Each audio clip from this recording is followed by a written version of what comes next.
Hi, I'm Jessica. I'm Emmalynn. And in today's video, we are going to be wrapping up not 1 but 2 months, May and June, because, well, we're a little behind. If you didn't see our last video, we recently moved from Washington State to North Carolina, so we haven't had a whole lot of time to read. Yeah, we've been packing, driving across the country, flying across the country, unpacking, furniture shopping, trying to set up house, and going to the beach. Yeah, it's really exhausting. Which is where we're actually headed today. So we're pretty excited about that. Okay. Anyways, the first book I read in May was The Forgotten Garden by Kate Morton. This is my first book by Kate Morton, and now I pretty much just want to read everything she's ever written. This is a historical fiction book, and it has multiple timelines, so if that's not your thing or you find that hard to follow, this might not be the book for you. But it's the main premise is there's a girl in the year of 1913 in Australia that's found abandoned on a ship, and she's taken in by the dockmaster and his wife and raised as their daughter. And then on her 21st birthday, they tell her the truth, and it kind of like shatters her whole world, and she's not able to get past the fact that she like has no idea who she is. And so she spends the rest of her life trying to figure out who she really is, where she came from. And then as she gets older in her elderly years and is actually like towards the end of her life, she kind of like tasked that onto her granddaughter. And so there's like her granddaughter's POV, there's her POV, there's like her POV when she was little, her maternal her mom's POV. There's just a lot of POVs to kind of make this story all fit together. And it was a little tedious at times, but the way it was wrapped up was so beautiful and satisfying. So I loved this book. I think I gave it... I didn't rate any of these. I don't know. I think I gave it 4 stars. It was a little slow. The multiple timeline made it a little less than 5. I'm gonna do 2 books at once because one of them is a novella, and I think I have more than you, so we'll just knock it out. So first one is Powerful, which is Powerful. I always want to just call it Powerless too, because it says a powerless story. Yeah. Whatever. So there's really not much to say about this because you shouldn't read this unless you've read Powerless. But this takes place at the same time as Powerless, following one of Peyton's best friends. What's her name? Adina. And this is so sad. It's so good because if you read Powerless, you know how this is gonna end, and it's just not okay. But it's good. I think it was one of the best novellas I've ever read. I wish it was a full book because I was very invested in all the characters. I don't really rate novellas unless they're trash, so I don't know what to give this because it's not like a fleshed out story. And it was building off of information we already had, so it was good. If you liked Powerless, I would read it. Don't skip over it. I don't think it's a money grab. I think she knew that people would want this story.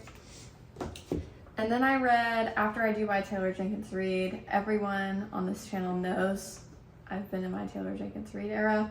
I just want to finish someone's backlist. Like, I just want to say I've read everyone, like all of someone's books, because I've never been able to say that. And this follows Lauren and Ryan, and their marriage is kind of reaching a breaking point, and so they decide to like take a break from each other for a year and like live on their own and see how they feel after. And it was like, I think she writes unlikable characters on purpose because they're more human. And I don't really know even how to feel about this because it felt like someone's memoir almost. I feel like a lot of her backlist books do. Yeah. Like, it just feels like someone's real life, and they do things and you're like, that was stupid, I don't like you for that, but someone in real life would probably do the same thing. So I think it was good. I think a lot of her books make you think about things you don't normally think about, so I like this one a lot. Okay, next I picked up the beloved Beach Read by Emily Henry, and guess what? This is my first Emily Henry book. Definitely won't be my last, but this is kind of like everyone's ride or die Emily Henry book. I feel like this is the I've favorite. never read it. This is the only one she has. I think I'm scared I won't like it because it's so light. You'll like it. But this follows our main character, Augustus, who goes by Gus, and he's a literary fiction author. And then we follow January, who is a romance author, and she's kind of like notorious for writing these like cutesy little romance novels that have fairy tale endings. And then Gus is more known for writing like literary fiction that's like complex and makes you think.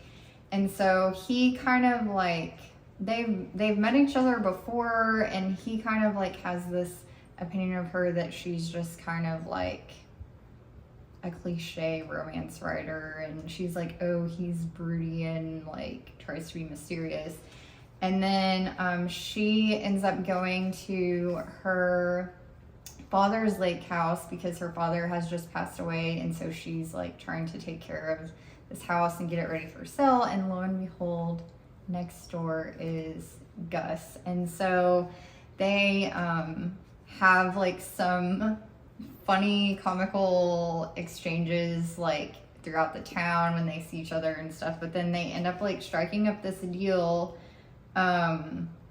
where it's not really a bet, I would say, but like they challenge each other. She challenges him to write like a rom-com, and he challenges her to write like something more full of substance.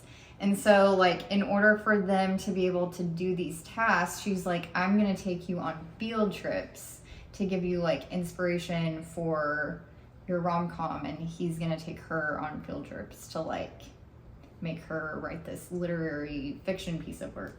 And so the main premise of this book is like them having to spend time together, like really get to know each other. And it has like a lot of I mean, I don't know because I've never read anything by her, but it has a romance book, but it has a lot more deeper topics involved because it's almost a women's fiction. Yeah, she's like she's dealing with the death of her father, and he's dealing with something too, and you don't find out until later. But it was really good. I really enjoyed it. It was an easy read. The side characters were great. I wouldn't say it was quite a 5-star for me. Like, I haven't honestly thought about it since I read it, but I would give this probably like a 4.5, and I would recommend reading it. So read it. Okay, my next one is digital. I listened to this audiobook, and it is None of This Is True by Lisa Jewell. I listened to this in like 2 days, and I don't even know how long it is, but I basically binged an audiobook. I don't know how that's possible, but if I could have my headphones on, I would. And this follows... And she did. I did. She lived in it. It was basically. So good. It was in like the peak packing and like getting ready to leave. So when it was I would perfect just timing. drive to work, it's only like a 20-minute drive, but that's 20 minutes of an audiobook. I binged it. And so this follows Alex Summers and Josie Fair, and they are birthday twins. And so Josie is out one night with her husband for dinner for her birthday, and she sees Alex there, who's like this beautiful, wealthy woman that like is super beloved. She has a podcast, and like everyone just loves her and thinks she's like such an icon for women. And Josie's like, I'm so frumpy, like I just need to be like her, my life is pathetic. And so she keeps running into her. Then they kind of become friends, and Alex starts learning more about Josie's life, and they decide to start a podcast together. Just gonna leave it at that, because I don't think you should read the synopsis really, but there's a lot of secrets, like who even is this woman? Why is she kind of stalking me? You know, what about her husband is even true? He seems fine to me. Like, all of these things. And the entire podcast is a British cast, which is just peak listening in my opinion. And in the book, I don't think this is a spoiler, they're turning the podcast into like a docu-series. And so there's like reporters in the audiobook. It just makes it feel like you're listening to a podcast. It's so good. I'm so glad I didn't physically read it, and I've never felt that way. I'm always kind of indifferent, but it was so good. Next book I picked up was a digital book as well. I got it from the library, and when I saw this, it just really intrigued me because the hardcover looks like an old like VCR cassette, and that is Home is Where the Bodies Are by Geneva, however you say her name, Rose. And the main premise of this book is the parents of this family have just died, and the siblings are having to come back. Or no, sorry, that's not true. The mother has just died. The dad is like has mysteriously disappeared, like when they were still children. So the mom has just died. The brother and the two sisters are coming home to like go through her things, like, you know, get the house ready to sell, all of these things. And so they start going through these things, and they run across this cassette tape. And in the cassette tape, there's something they see that they didn't know had actually happened that makes them question like their whole childhood, their whole upbringing, their dad's disappearance, etc. I'll just leave it at that. This was like pretty fast paced. I don't really have any major complaints. I kind of saw the ending coming, but like the details of it were still a surprise, so it wasn't super predictable. So if you're looking for like a fast, bingeable thriller mystery, I think this would be a good one. And I think I gave it, I don't know if that I even rated it. We'll say 3.25 stars. It's oddly specific, but that's what comes to me, so fair. Next book is The Bodyguard by Catherine Sinner. This is my first Catherine Sinner book. It totally lives up to the hype. This follows Hannah, who is a bodyguard. They're not like, I'm not going to say not real bodyguards, but it's like more low-level threat kind of stuff, or like CEOs of companies who they normally work with, like those kinds of things, not like big celebrities. But this guy, Jack Stapleton, who is an actor, is coming back home to Texas because his mom is sick and he has a stalker. And so Hannah is hired to be his executive protective agent, which is so dramatic. Like, why can't you just say bodyguard? Anyways, and he's like, I don't want my mom to be stressed out and to know that I have to have a bodyguard and that I have a stalker and like people are following me, whatever. So can you just pretend like you're my girlfriend instead? And so there you go. It takes place on a little ranch in Texas. I thought this was so funny. I loved both the characters so much.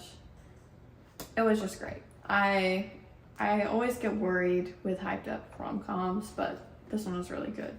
Next book I picked up was The Awakening by Nora Roberts.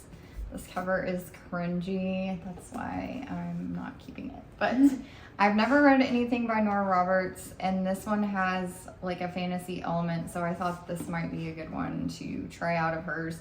But basically this follows a girl named Breen, and this takes place in, I don't know. Oh yeah, she lives in Philadelphia. Anyways, she lives in Philadelphia, kind of just doing mediocre jobs, barely getting by. She has like a really rocky relationship with her mom. Her dad disappeared also a while ago, and she hasn't heard from him since. And she finds out that her mom has been hiding the fact that her dad had set up this like trust fund for her, and it has like millions of dollars. And so her mom has like watched her struggle, barely making ends meet, knowing that her dad has set up this trust fund. And so she finds out, and then in finding out about this trust fund, she ends up finding some other things out about her dad. So she decides to go to Ireland because that's where he's from, and kind of like try to find out more about her dad and his upbringing and those types of things. But then the fantastical element comes into place, because while she's staying at this little cottage in Ireland, she wanders through the woods. She like walks over this tree, and she's like transported into this different realm. And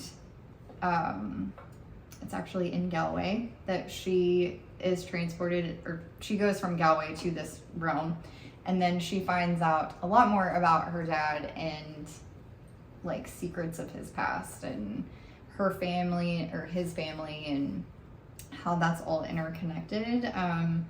But there's fae, there's mermaids, there's dragons. So it's all like within Irish folk tale too. So that was interesting. I did start reading the second book of this, and I probably will finish it eventually, because it kind of ended on a cliffhanger, but it's not like one I'm dying to finish just yet. Yeah, not yet. I'm not like really in a fantasy mood right now. So, but I did enjoy this. And if you haven't read anything by her, I think this would be a good place to start.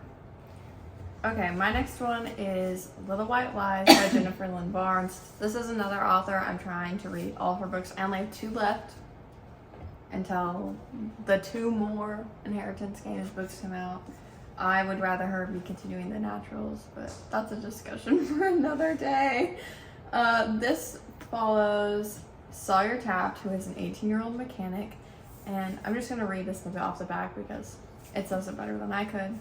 Sawyer is shocked when her estranged grandmother shows up at her apartment door and offers Sawyer a 6-figure contract to participate in debutante season.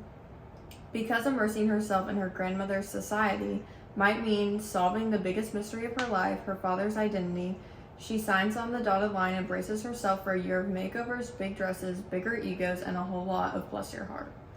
And it was so fun, but also like, ugh, because it reminded me of my grandma, my great grandma, a lot, not in a good way. And it was just really funny to read. I was like, oh my gosh, this is so relatable, like growing up in the South and all these things, except more on the other end of the like hillbilly spectrum. But it was good. I was kind of in a slump when I read this, and when I picked this up, I didn't have a lot of time to read. Like I could barely get through a chapter a day, and so I feel like that ruined my reading experience a little bit. I feel like I would have liked it more if I would have got to like soak it in and not read it in like, you know, only like public places or like super distracted, because I felt like I kept having to reread things. There's also like a blog element at first, and there's like all these like cringy pictures with like confessions on them. It was just so funny. It was so fun. Like, what is this? Wow, that's very like early 2000s. 2013 probably. I don't know. It's giving like Tumblr. But it was really fun. Don't ignore people's backlists. Okay, this book, I've been waiting for this to come out since, I don't know, I guess over a year, maybe like a year and a half. So I have read every book in this series. This is the 11th book in this series. And the series is called the Maeve Carrigan series. Maeve Carrigan is a murder detective in Ireland, and this is written by Jane Casey. So the book previous to this, I got on NetGalley, and so I had messaged the publisher asking if this book was going to be on NetGalley, and she said no, but she would save an actual physical copy for me. So I was very excited to get this. This has been out in the UK for like a year, I think, but they're always delayed in coming to America. I'm not sure why, but this follows Maeve Carrigan and her partner Josh Derwent, who I have been pining over for years, like literally a decade. I'm not joking, for them to end up together. And I was like, surely it's gonna happen in this book. Surely. I'm not gonna say if it happened or not. But this is about, well, it's kind of like two mysteries in one. So there is this husband and wife that are murdered in their home. And so there's like the mystery element of that, because initially they think maybe it was a murder-suicide. They end up finding out that it was a double homicide. And then once they start investigating their death, they realize, oh my gosh, this family is the family that had their 9-year-old daughter disappear, like, I don't know, like 20 years ago. And so they're like, is that just a coincidence, or does her disappearance have something to do with their murder? And so they're kind of trying to unsolve both things at the same time, because they think they are connected. And so it was really interesting. I did not really see, I thought like something else was gonna happen, and that did not happen. So that was a surprise. And then the end of this book, the epilogue, like flash forward, let's see how, I don't know, like, I don't even know how long, but it flashes forward just literally 2 pages, and the way it ends,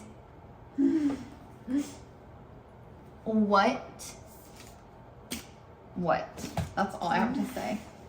Like, how do you end a book like that? Like, you have done your audience, she did the audience dirty the way she ended that. So, will I keep reading it? Of course, but I'm not happy about the way it ended. Valid.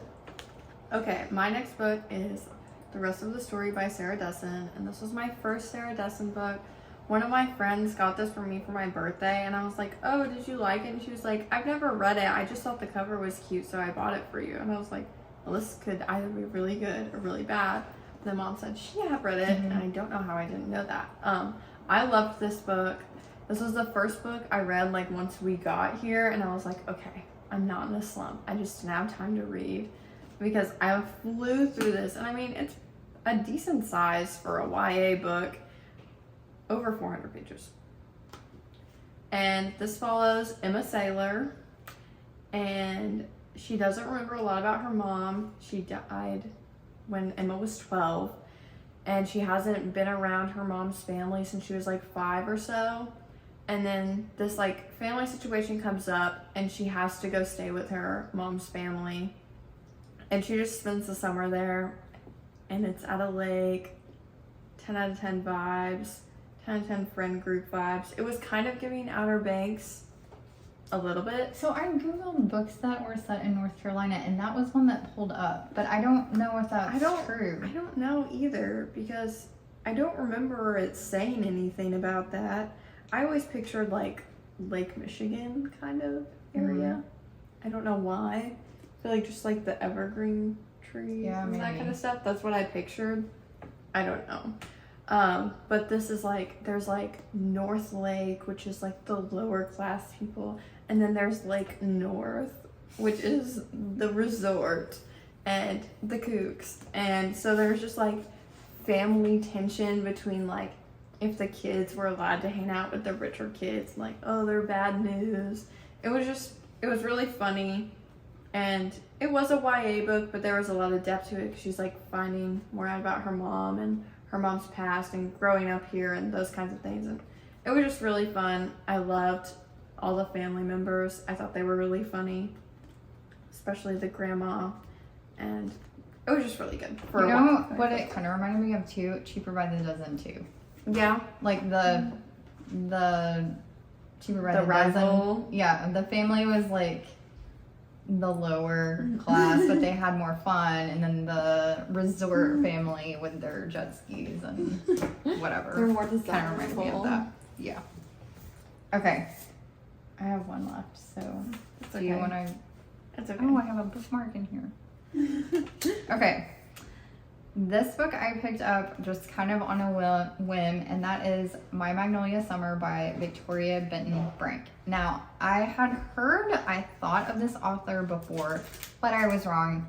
This is actually the daughter of, like, the Southern Beach Queen writer, Dorothea Benton Brink. And she is, like, I guess notorious, because I just read about this the other day. She's notorious for writing books about South Carolina because that's where she's from. So I think all of her books take place in South Carolina. But she, I guess, recently passed away. And so now her daughter's kind of trying to, like, uphold the family, whatever, of writing books. So I think this is... I don't know if this is the first book that she's written since her mom passed away or not. But anyways, this takes place in Charleston, specifically on Sullivan Island. And we follow Maggie, whose, like, birth name is Magnolia, but she goes by Maggie. And she is a chef in New York City trying to, like, get her foot in the door to work at, like, a really, you know, famous ritzy restaurant there. And so she's, like, basically slaving away in the kitchen trying to get, like, a top chef job.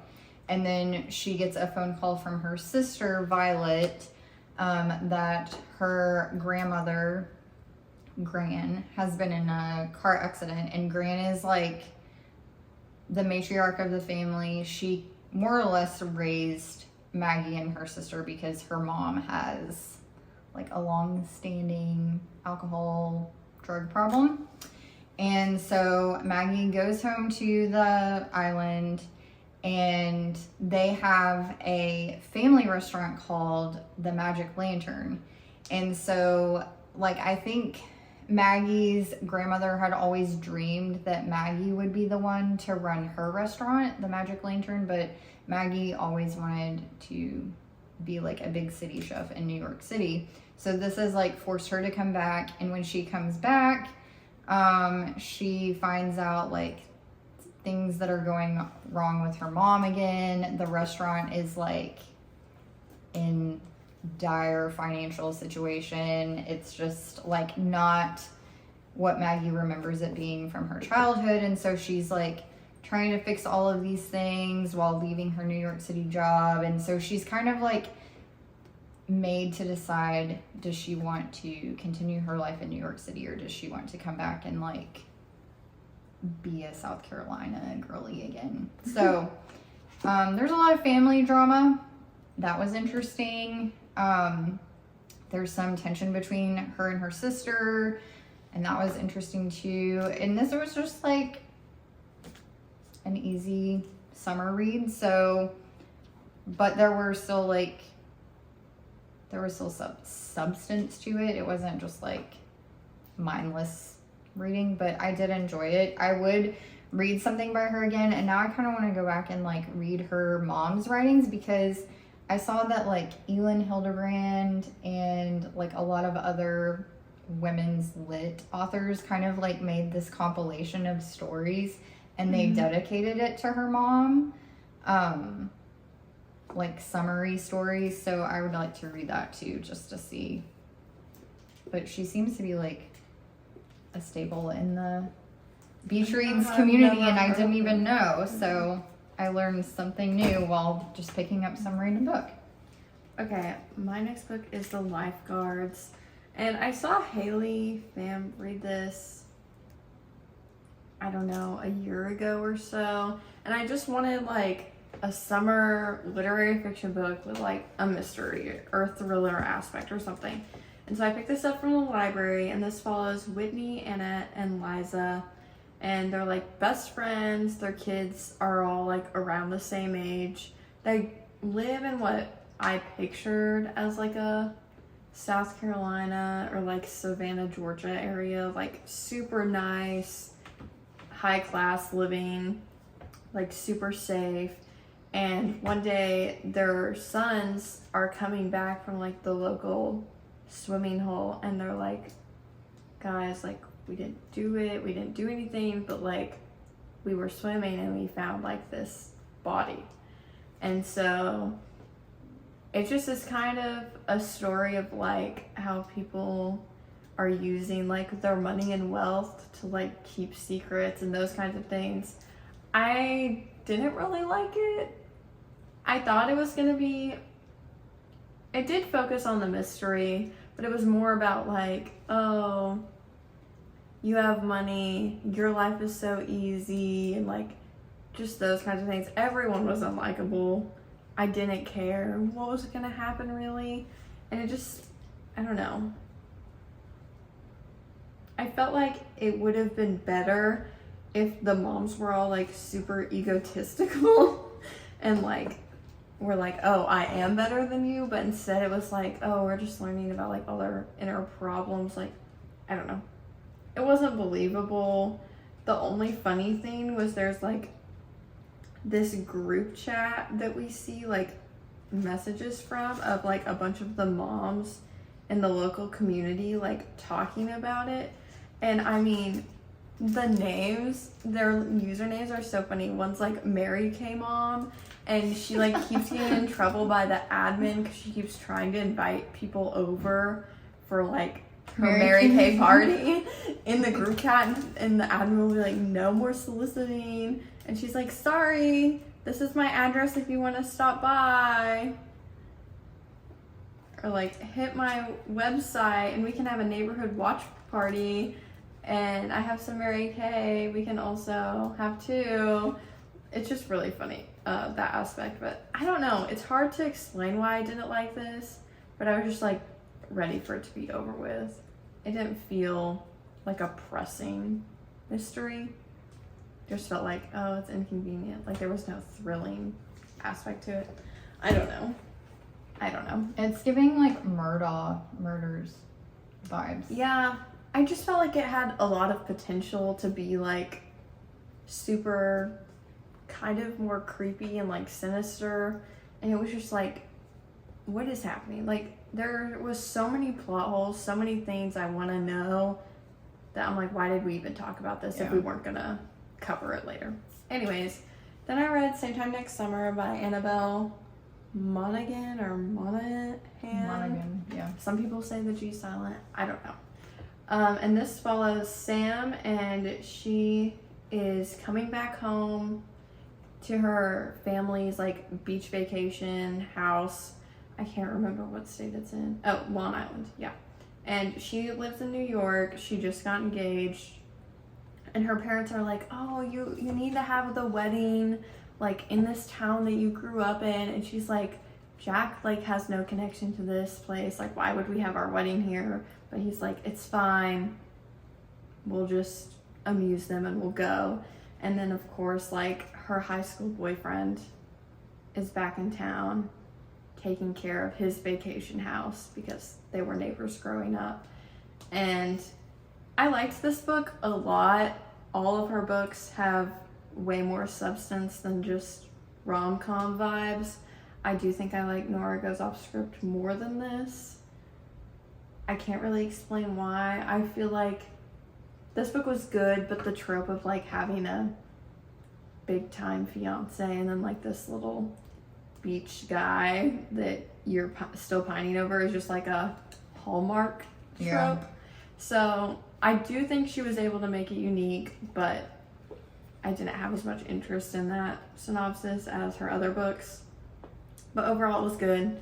Again, the grandparents, just all grandparents in books are just brutally honest, and it's so funny, and they were no exception. They were my favorite. I love the family dynamic. She has like a great relationship with her little sister, and that was cute to see too. So yeah, I'd say this one's probably like a 3.5, and I would have rated Nora Goes Off Script at like a 4.5 probably. Those are all the books we read in May and June. Yeah. And thank you guys for like hanging in with us during our little sabbatical, if you will.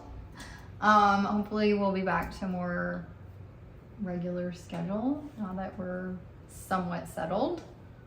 And yeah, we'll see you guys in our next video. Bye-bye.